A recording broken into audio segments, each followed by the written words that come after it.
What's up, y'all? Welcome back to Dolphins Daily, your daily dose of Dolphins content with your boy Chris Kane. Let's talk about the Dolphins. I say on many occasions that we cannot start a show without talking about injuries, but today we're talking around injuries for the first time this entire year. Everyone that's on the active roster, meaning people not on the IR, meaning people not on the practice squad, everyone on the active team practiced in some capacity today. No one is on the injured list. No one DNP'd. This is the healthiest the team has been all year. Now, again, we still have a couple guys on the IR, so we haven't forgotten about James and Eichenberg and those guys, right? They're still out. But of guys that can potentially play, all of them at some point practice today, which means we're getting healthy at the right time, right? Right when you lose a bunch of games, everybody gets healthy. That's how timing works out. Now, we had a number of people who were limited participants today, which means that they're likely not to play on Sunday. But they still were practicing. Let's give you the full list because it's relatively long. We had Ashton Davis, Rasul Douglas, the Eskridge, Ollie Gordon, Julian Hill, Austin Jackson, Ifitu Melifonwu, messed his name up, and Aaron Brewer, who's always the biggest because obviously he's our starting center. So a lot of guys, hurt more or less, but still practiced. And I think this is a good sign because Aaron Brewer's played all these games, by the way. Like, he's been on the injured list for the better part of a month, and he just is like, I'm good. He just plays through it. I don't think we need all hands on deck as much for this game as we did the last couple games.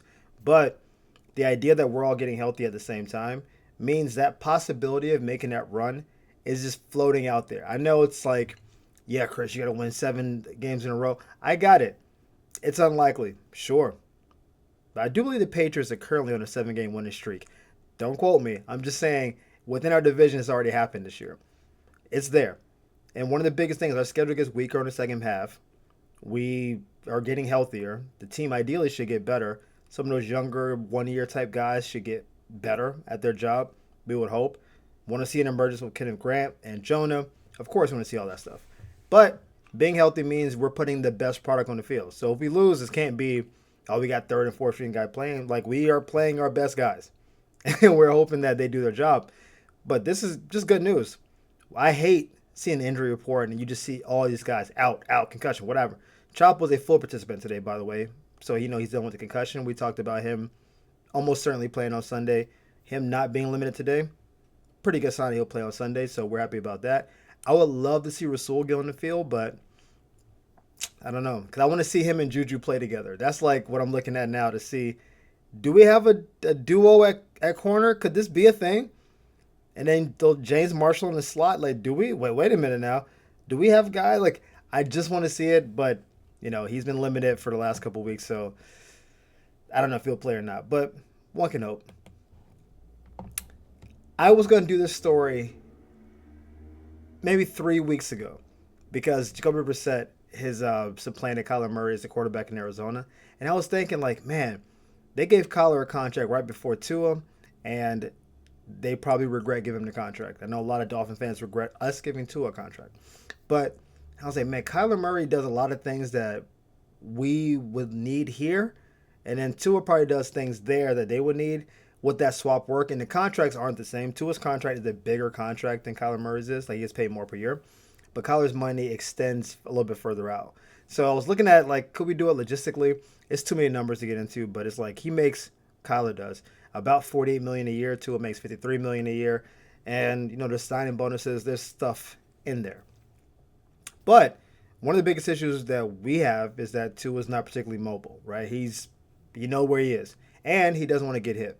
We know that. Kyler, very rarely in the pocket. Kyler just is running around, making stuff happen. Like, he can bigger arm, he can throw the ball well down the field. Here's the difference. Tua's usually pretty good with timing routes across the middle. Kyler Murray, not good at those routes at all. He doesn't throw those passes well because he's not tall enough, frankly. So he doesn't really do well in between those hashes generally. But toward the outside, where he can load up and throw it, he can. And again, he can run. So there's an element to his game that I think could open the offense up in a scenario where he plays for the Dolphins.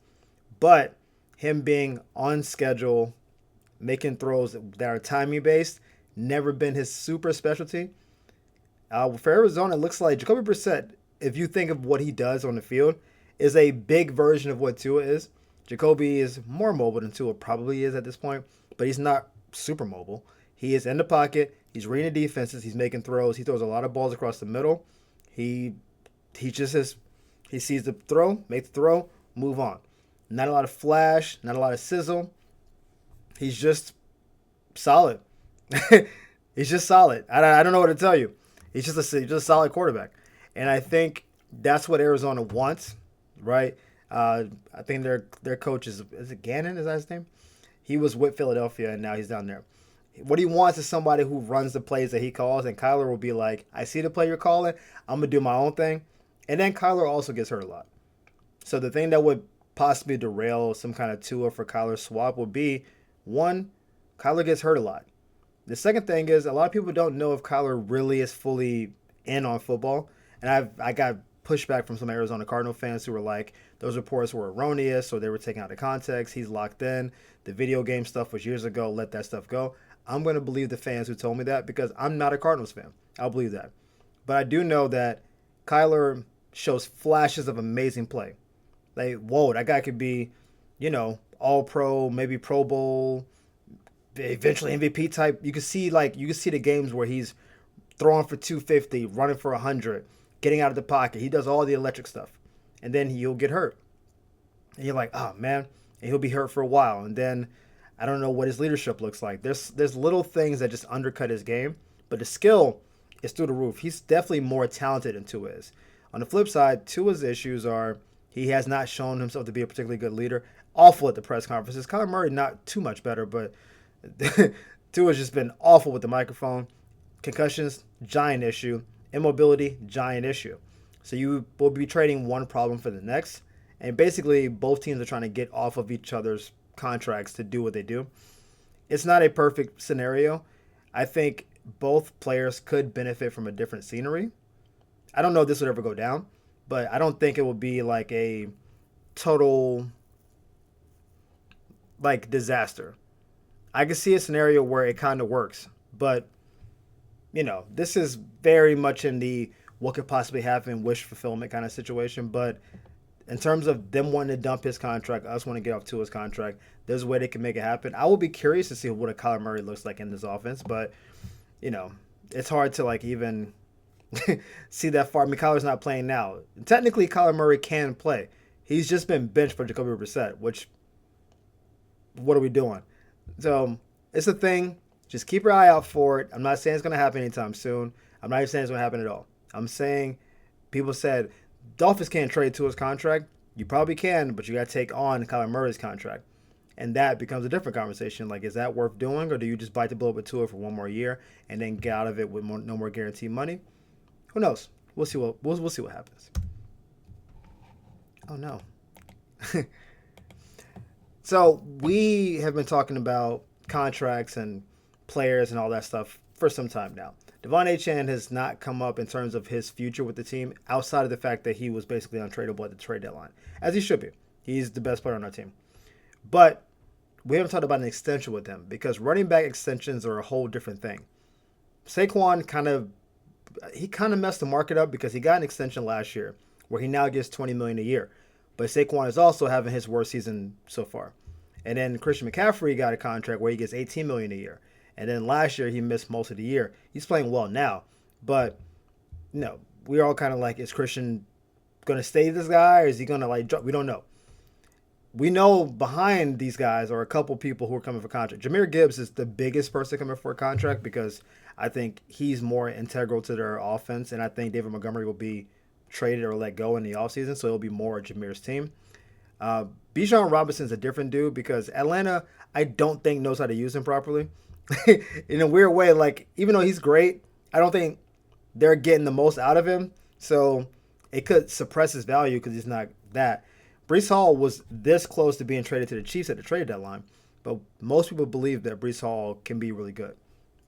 The closest comp in terms of recent guy to get a contract that's in Devon's realm is James Cook, Buffalo Bills running back. James Cook got a 4-year contract for $46 million, $30 million guaranteed, right? So that's a little bit over $11 million a year, and I think that's a very team-friendly deal.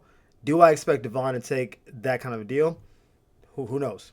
I don't know what Devon's temperament for winning is, but I know James Cook was holding out for I think 15 or 16, and then came in at that number because he knew he wanted to kind of jump up into that next echelon, and he didn't get it.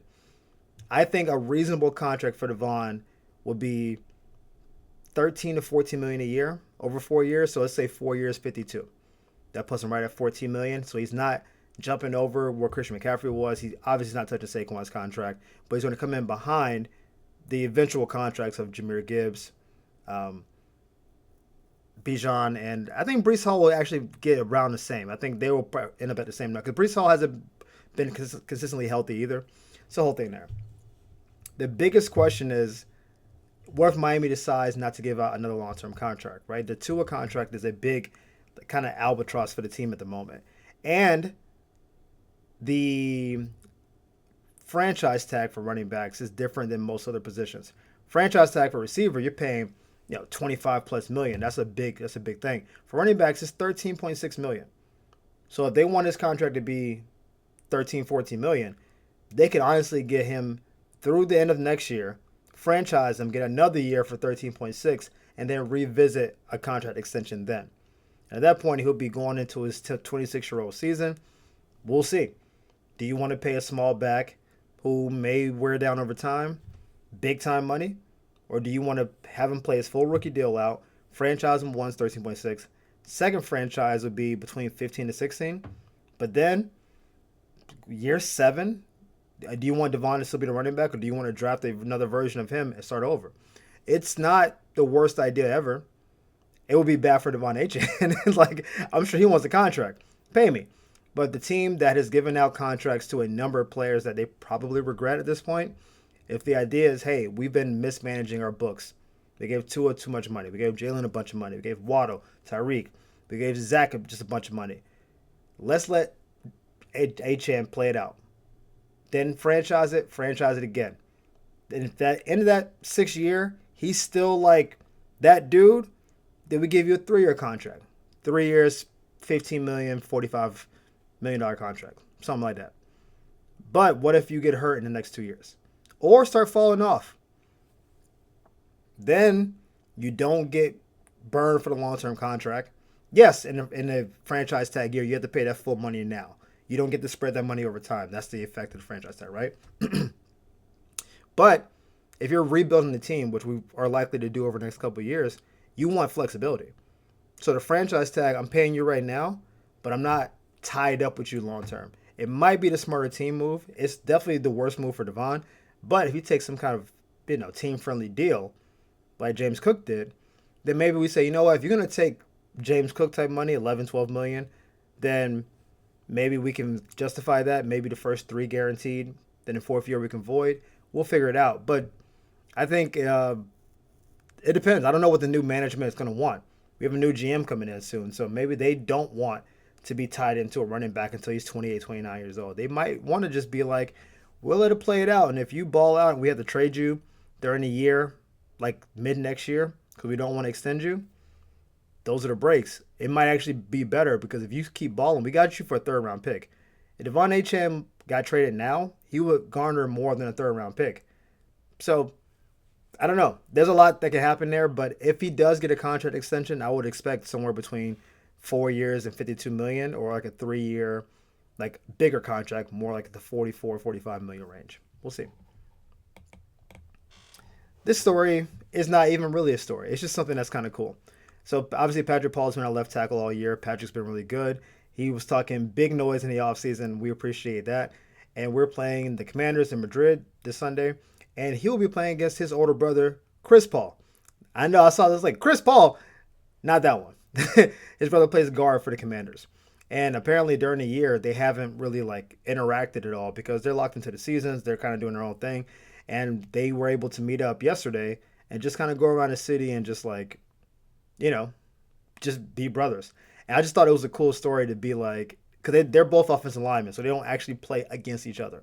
It would be different if it was like D lineman versus O lineman. It's like, oh, I get to like pass rush against my brother. But it's cool that there are moments like this. Like you'll see this next year when Caleb Downs comes into the league and his brother is Josh Downs for the Colts, where there's probably going to be a game at some point where they have to guard each other. And it's like, oh, I get to guard my brother.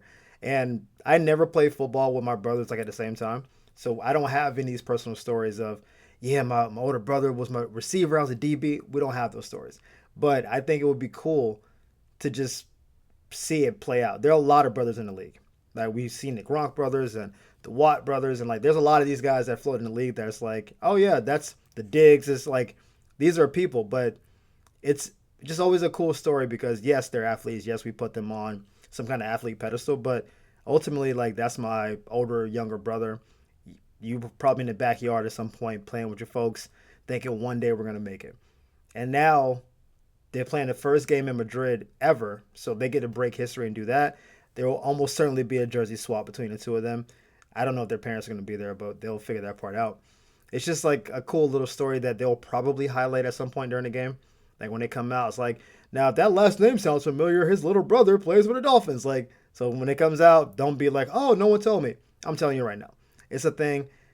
There's nothing extra about it. There's no like drama or scandal there. It's just a cool story that I get to play my brother in Madrid, and we're both professional athletes. So we're going to end this on a little bit of a high note. But as always, y'all, thank you for tuning in to Dolphins Daily. We appreciate the love and support. Thank y'all for the likes and the subscribes. We'll see you next time on Dolphins Daily. Peace.